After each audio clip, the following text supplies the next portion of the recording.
Êxodo capítulo 3. Diz assim a palavra do Senhor: E apacentava Moisés o rebanho de Jetro, seu sogro, sacerdote em Midian, e levou o rebanho atrás do deserto e chegou ao monte de Deus, a Horebe. E apareceu-lhe o anjo do Senhor em uma chama de fogo do meio de uma sarça.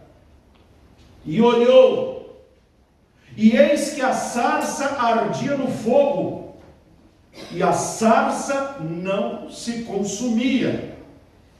E Moisés disse: Agora me virarei para lá, e verei esta grande visão, porque a sarça não se queima. E vendo o Senhor que se virava para ver, bradou Deus a ele do meio da sarça, e disse: Moisés, Moisés. Respondeu ele: Eis-me aqui. E disse: Não te chegues para cá, tira os sapatos de teus pés, porque o lugar em que tu estás é terra santa. Podem se sentar.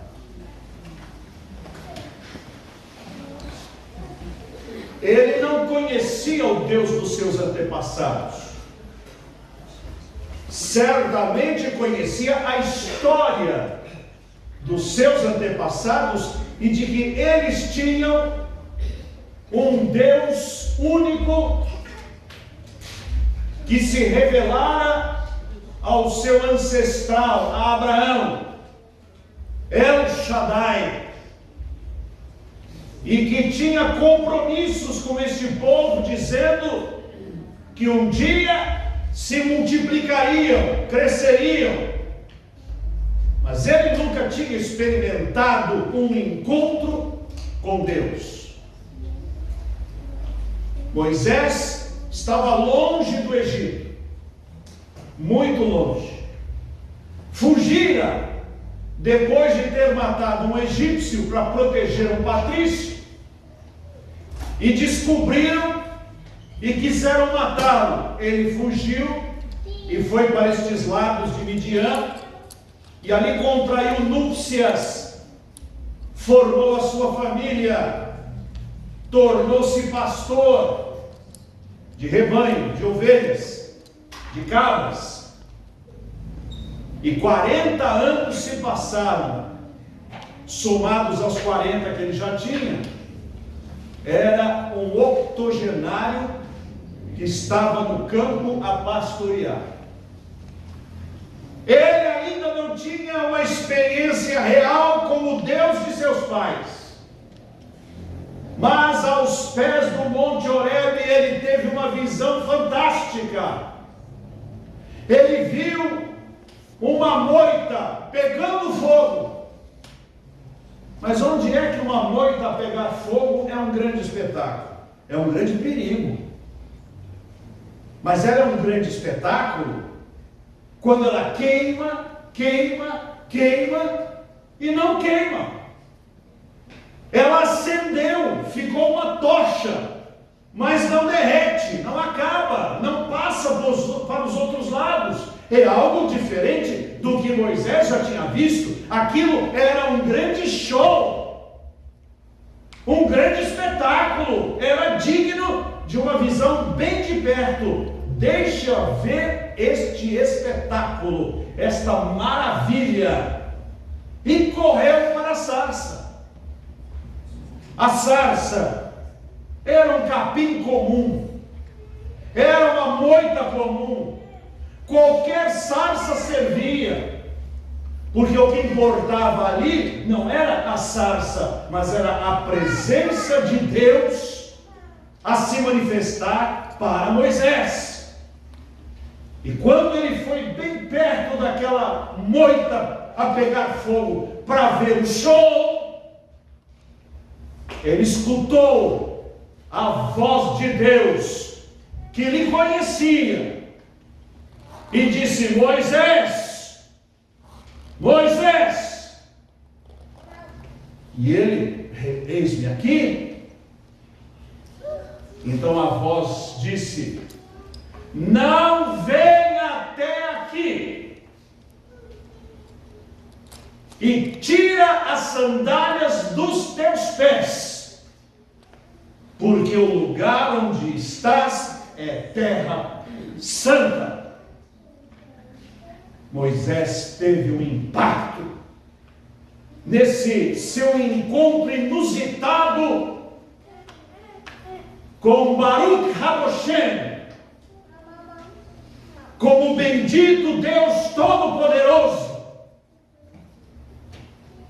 com Yahvé que iria se revelar a ele, como Deus verdadeiro. E ao invés de ditar as normas deste encontro, Deus é quem dita as normas, dizendo de que jeito esse encontro vai acontecer. Para Moisés era um show, para Moisés era um espetáculo. Vamos lá ver esta maravilha. Mas para Deus era um encontro do eterno com a criatura, do eterno e santo todo-poderoso Deus, com um pecador chamado e escolhido para uma obra específica.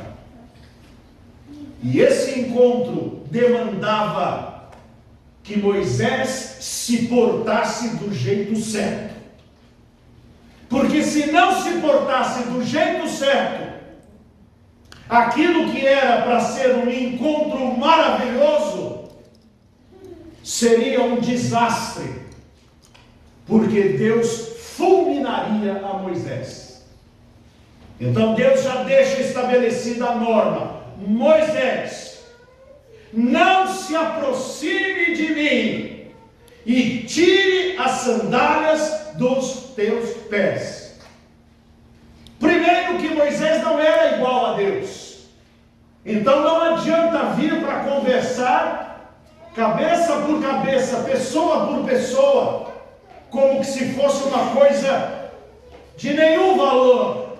E segundo, Deus é santíssimo, e era necessário que Moisés reconhecesse isso e tirasse as sandálias sujas do caminho, para deixar os seus pés expostos diante daquele que o criara. Os irmãos conhecem o resto da história. Deus revelou-se a ele, fez-lhe o chamado, ordenou que ele voltasse para o Egito, que ele fosse o grande remidor, redentor humano do povo escravizado no Egito. E pelas 10 pragas que o Deus Todo-Poderoso trouxe sobre o Egito, Moisés e o povo de Deus, o povo hebreu, saiu, e após 40 anos de jornada no deserto, entrou na Palestina, na terra prometida. Os irmãos conhecem. Mas esse texto tem algo a nos ensinar de forma absolutamente necessária e relevante, principalmente nestes dias, onde estamos vendo uma alteração profunda do miolo da vida cristã e da igreja do Senhor, dentro das nossas igrejas e do nosso convívio com Deus. Havia um jeito de chegar à casa do Senhor antigamente. Primeiro que na casa do Senhor não era lugar de conversa, era um lugar de reverência. Não que consideremos que aqui seja um lugar santíssimo, porque o verdadeiro templo de Deus depois construído em Israel, erguido por Salomão, foi derrubado, reconstruído com a volta do povo de Babilônia, que reergueu o templo, foi reformado por Herodes o Grande. Mas quando Jesus veio, Jesus, ao morrer na cruz, fez com que o véu do templo se rasgasse de cima a baixo, e agora não havia mais templo humano, tanto que o Novo Testamento diz: vós sois o templo do Espírito Santo. Deus habita em vós. Hoje nós somos o templo ambulante do Senhor, porque quando Cristo entra no nosso coração, nos transforma em templo de Deus. Mas consideramos que este é um lugar distinto para que o povo de Deus tenha um encontro com Jesus. Então nós entrávamos na igreja em silêncio, alguns de nós dobrávamos os joelhos para orar em silêncio para o nosso Deus, e tudo que acontecia aqui no templo tinha um único objetivo: adorar a Deus na sua santidade e transmitir a mensagem de salvação para o pecador. Quando saíamos da casa do Senhor, saíamos alegres, saíamos felizes, porque tivemos um encontro com Deus. E quando íamos para a nossa casa, cada um de nós tinha um lugar especial para que nós e o Senhor pudéssemos nos encontrar em oração, cumprindo o que Jesus mandara em Mateus, no Sermão do Monte, dizendo assim: tu, quando orares, entra no teu quarto e ora a sós em secreto ao teu Deus, e o teu Pai, que vem em secreto, te recompensará publicamente. Então nós vivíamos uma vida de reverência. Quando abríamos a Bíblia, nós temíamos e tremíamos, porque não é um livro comum. A Bíblia fechada é um livro comum, mas aberta, lida e aplicada é o poder de Deus para a salvação de todo aquele que crê. É a espada do Espírito que penetra no nosso coração e na nossa mente e faz-nos discernir a vontade de Deus e as indagações do nosso coração. Então havia respeito com a palavra, respeito com a Bíblia. O nosso livro de hinos, o cantor cristão, era acoplado à nossa Bíblia. Conhecíamos os hinos. Cada um de nós tinha um especial. Era a nossa inódia.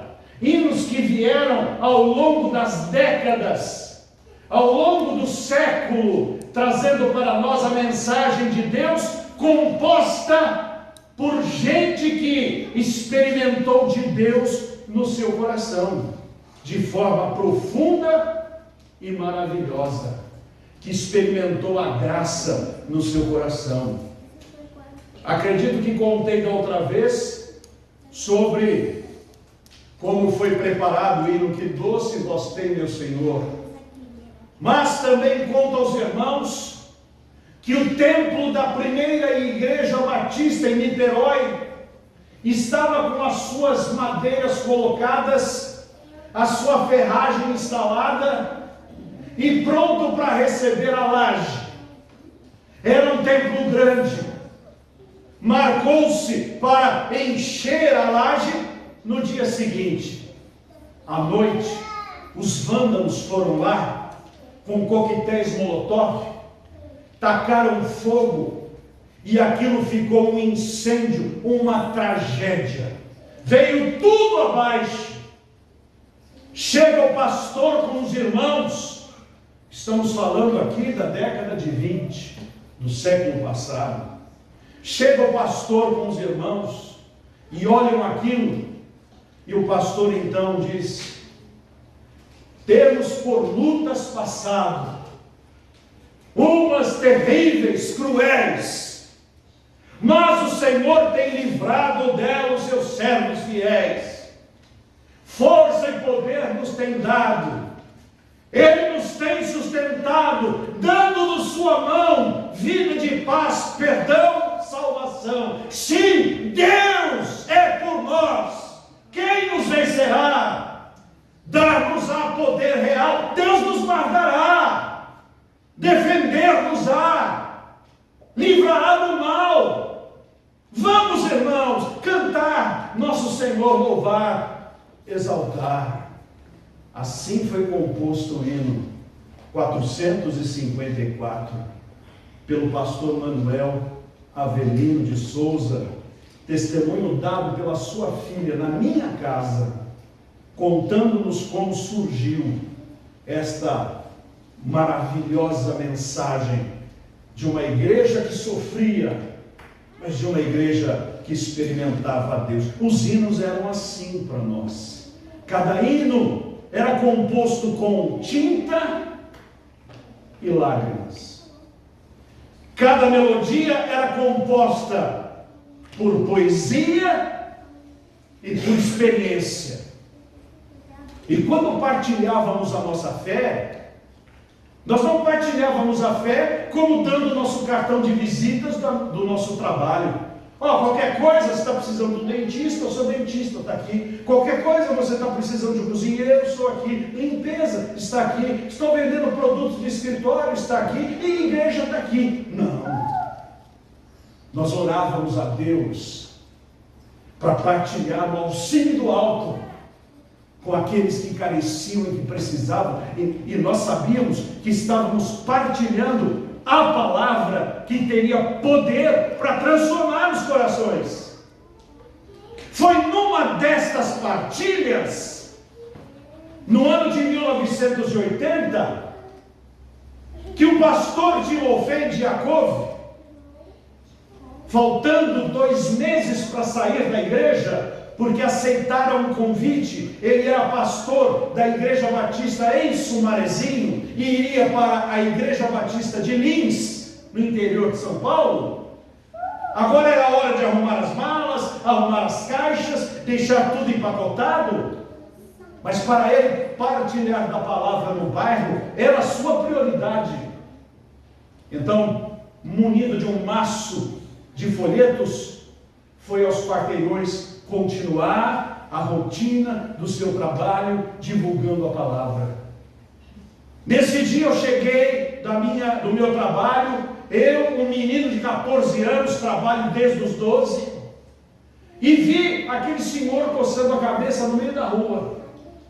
Ele não tinha distribuído na minha casa ainda. E eu me lembrei de um folheto que havia perdido, que falava previsão científica do fim do mundo. Aquele folheto me assustou, porque dizia que mesmo que a ciência estivesse errada, Deus não estava. Mas eu perdi o folheto.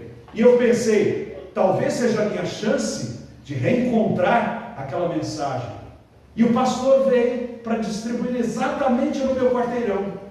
E quando ele chegou na porta, eu disse: o senhor conhece o japonês que escreveu esse folheto? Ele riu e disse: não é japonês, é russo. Timofei de Yaakov, sou eu. O senhor? O senhor me daria uma entrevista? Claro que eu dou. Que dia? Sábado. Lá vou eu no sábado na sua casa com um gravadorzinho, cassete. Os novos não sabem o que é isso, mas naquele tempo a gente gravava uma fitinha. Levei uma fitinha de 1 hora. Cheguei às 3, fui embora às 9 da noite. Fiquei a tarde toda com o pastor que me falou sobre Gênesis, Êxodo, Levítico, Números, Deuteronômio, Josué, Juízes, Apocalipse. E no fim, ele disse assim: Wagner, faça uma pergunta aí na fita. Alguém pode ter certeza da sua salvação? Eu fiz a pergunta. E ele disse: pode. Se você tirar todos os seus preconceitos de lado e aceitar o que a santa palavra de Deus diz, e se render a Jesus, Wagner, você será salvo. E no dia seguinte, quando fui à igreja, eu fui salvo. Amém. Jesus entrou no meu coração. Porque o pastor tinha orado muito para que uma dessas sementinhas caísse num bom solo. E Deus achou meu coração. Sou fruto de um folheto. Porque nós vivíamos uma vida de reverência. Para orar, para cultuar, para cantar, para lidar com as coisas de Deus.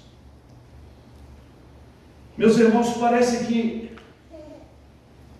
nós acordamos neste século 21, nesta década, e nós desconhecemos as coisas que o púlpito tem trazido para as nossas vidas. Nós desconhecemos o que as canções têm falado aos nossos corações. Nós perdemos a prática da reverência que Deus exigiu de Moisés, dizendo: não sou um show, não sou um espetáculo, não venha à minha presença para ver a maravilha, venha à minha presença para me adorar do meu jeito. De que jeito? Tira as sandálias dos pés, porque você não vai ter um show, você vai ter um encontro, você vai ter Deus na sua vida. Isso faz toda a diferença. Os cultos mais marcantes da nossa vida não são aqueles que são mais espetaculares, mas são aqueles que são mais espirituais, realistas, verdadeiros, bíblicos e humanos.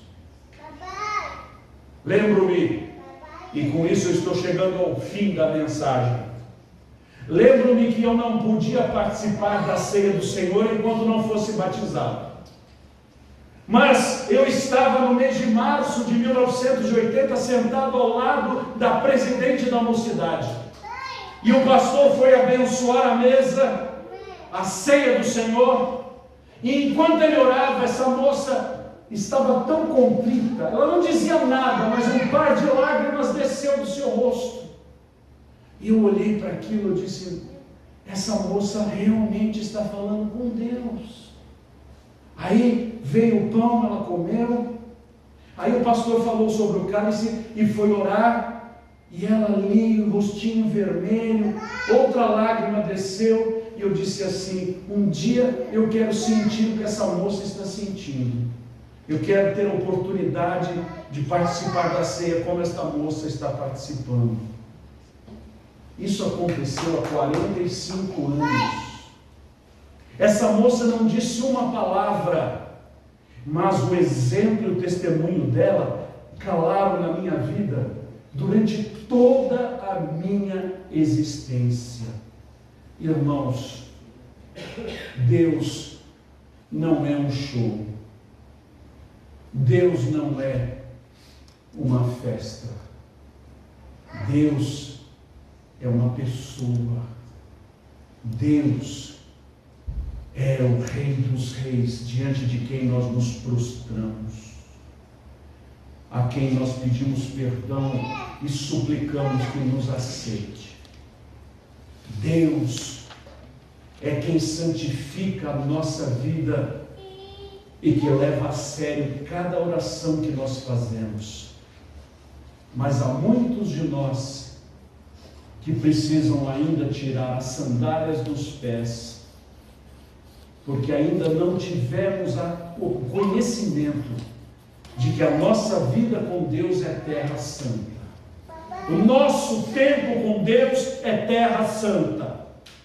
A nossa comunhão com a palavra é terra santa. O nosso viver diário com o Senhor é terra santa.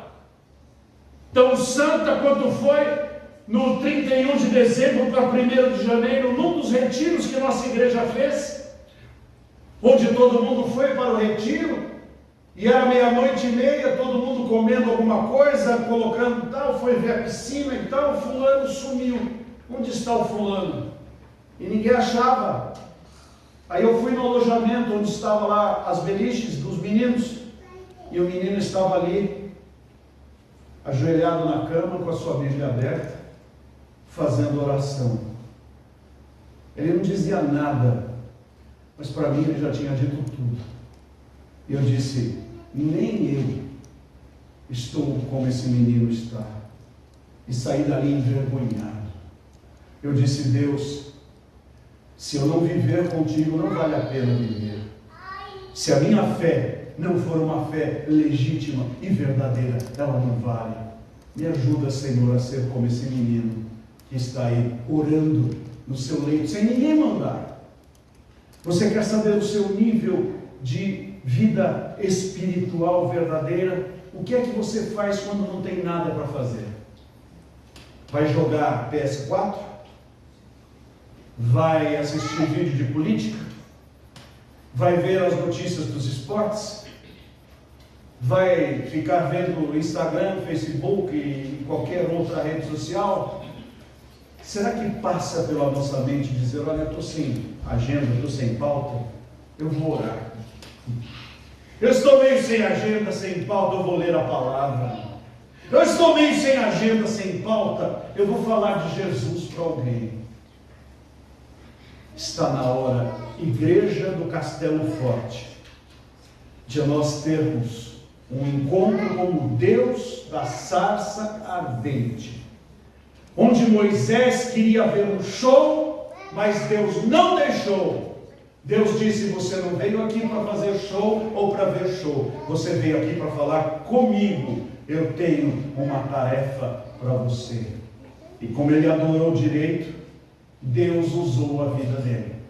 E se você também adorar direito, Deus vai usar a sua vida.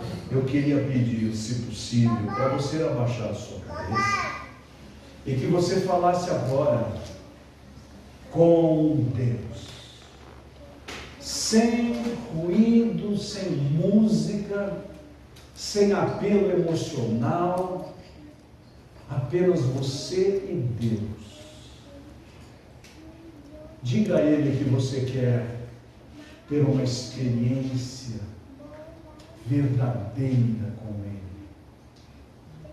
Pergunte a Ele se os seus sapatos ainda estão nos pés. E tire, não os sapatos que estão nos pés de fato, mas os sapatos da alma, quando a gente se fantasia diante de Deus para fingir aquilo que não é verdade. Diga a Deus: eu não sou nada, eu sou um miserável pecador, preciso da tua graça. Se talvez nós estejamos esperando o espetáculo, dizer: Deus vai falar comigo naquela grande manifestação, naquele grande evento. Deus não é Deus dos grandes eventos. Deus é Deus do quebrantado e contrito, que o busca em espírito e em verdade. Da mulher com fluxo de sangue, que nem ousou olhar para ele, apenas tocou na orla das suas vestes, e Jesus percebeu. Se você tocar no Senhor, dizer: Senhor, eis-me aqui, perdoa-me, transforma-me, opera em mim, eu tenho certeza que Ele vai falar ao seu coração. Absoluta certeza.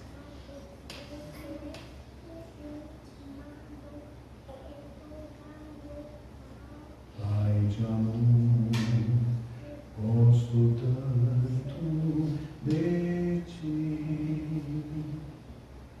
Pai de amor, gosto tanto de ti. Te amo, te quero.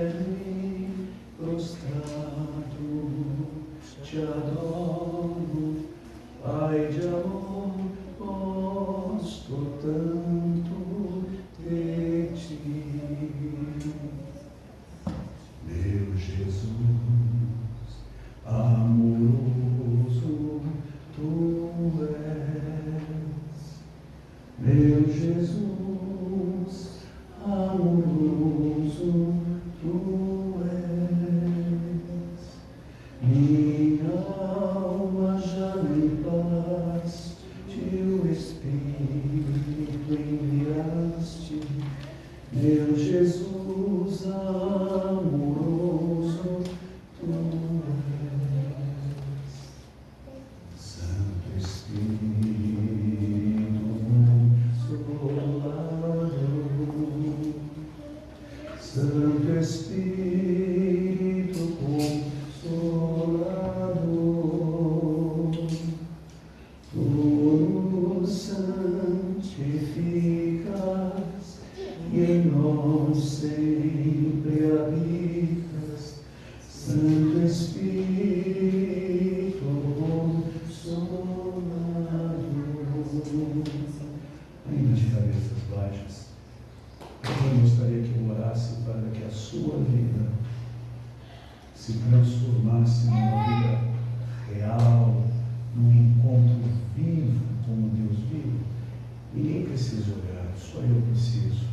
Levanta a sua mão dizendo: comigo, pastor. Estou vendo. Mais alguém? Ok. Mais alguém? Certo. Mais alguém? Deus abençoe. Deus abençoe. Mais alguém? Eu vou terminar. Se houver, se não diz aí, eu também, pastor. Bota o meu nome aí. Deus abençoe. Pai, toma a vida de cada pessoa que com fé, com coragem, quer conhecer melhor o Senhor. Que esta seja uma semana de transformação, completa, total e restrita. Porque, Senhor, Tu não mudas. Tu continuas a ser o Deus da sarça ardente. Tu não mudaste de comportamento, continuas a ser o mesmo. Portanto, Pai, queremos seguir o exemplo de Moisés. Queremos nos prostrar, tirar as nossas sandálias e Te adorar. Em nome de Jesus. Amém. Amém. Obrigado, irmão. Estou devolvendo.